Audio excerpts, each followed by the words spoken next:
Good morning, everybody. Today's date, 7:03 a.m. Pacific Standard Time, time 3/15/2013.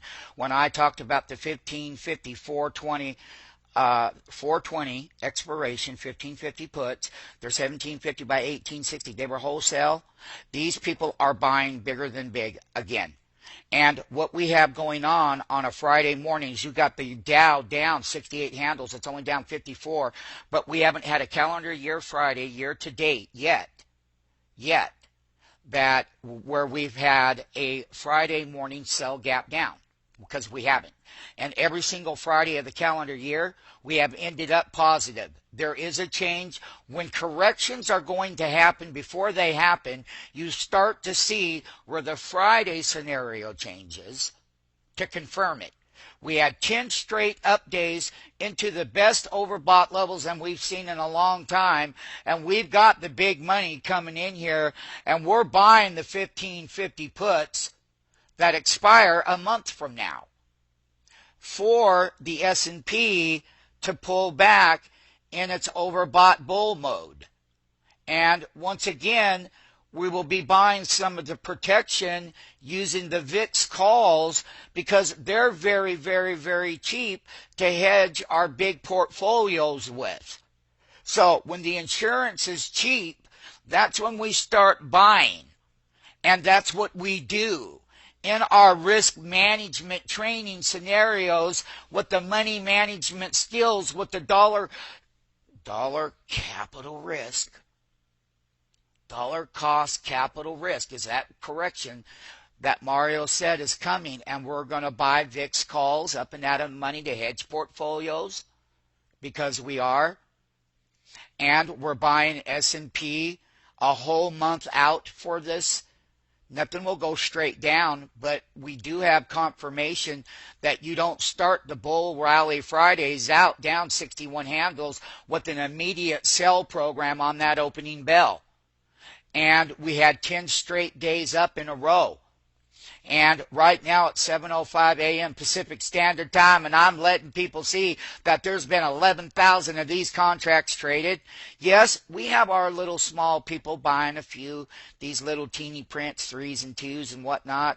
The 100 ones are our bigger guys that are buying, but we're not buying 2,000. And look at 2,000.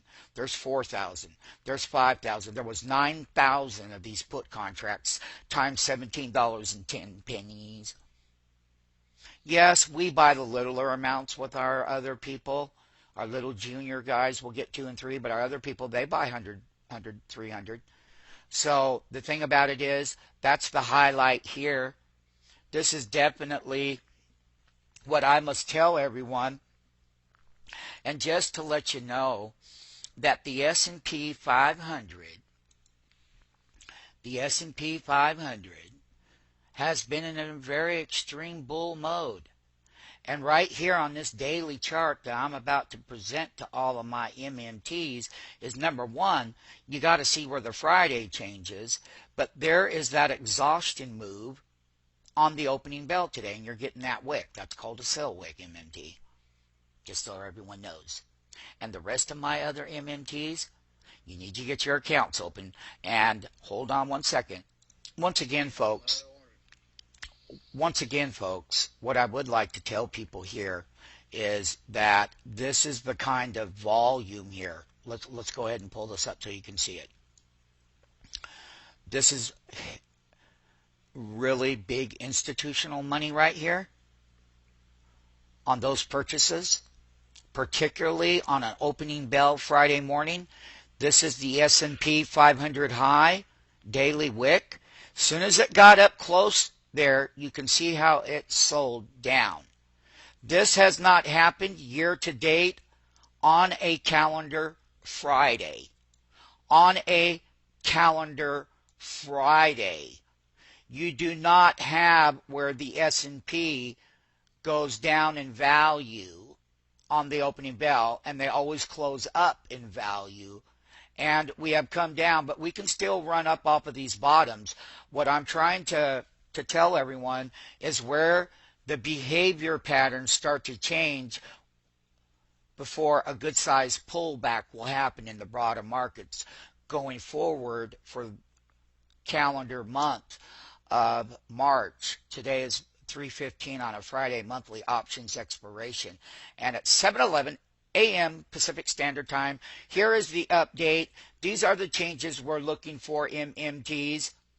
And this is what I will conclude at 7:11 a.m. Pacific Standard Time on a monthly expiration, how the S&P had a sell versus a big buy, and that the S&P is on a short-term overbought.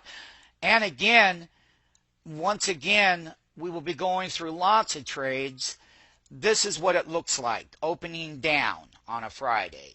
That is where we look for Friday changes, and we're seeing it definitely. It's the first calendar Friday on a monthly expiration and a weekly expiration that we start this way. They always have been ending up, and the Dow was up 10 straight days in a row. We hit the upper end of those targets, and you can see it right here in the S&P 500 daily chart.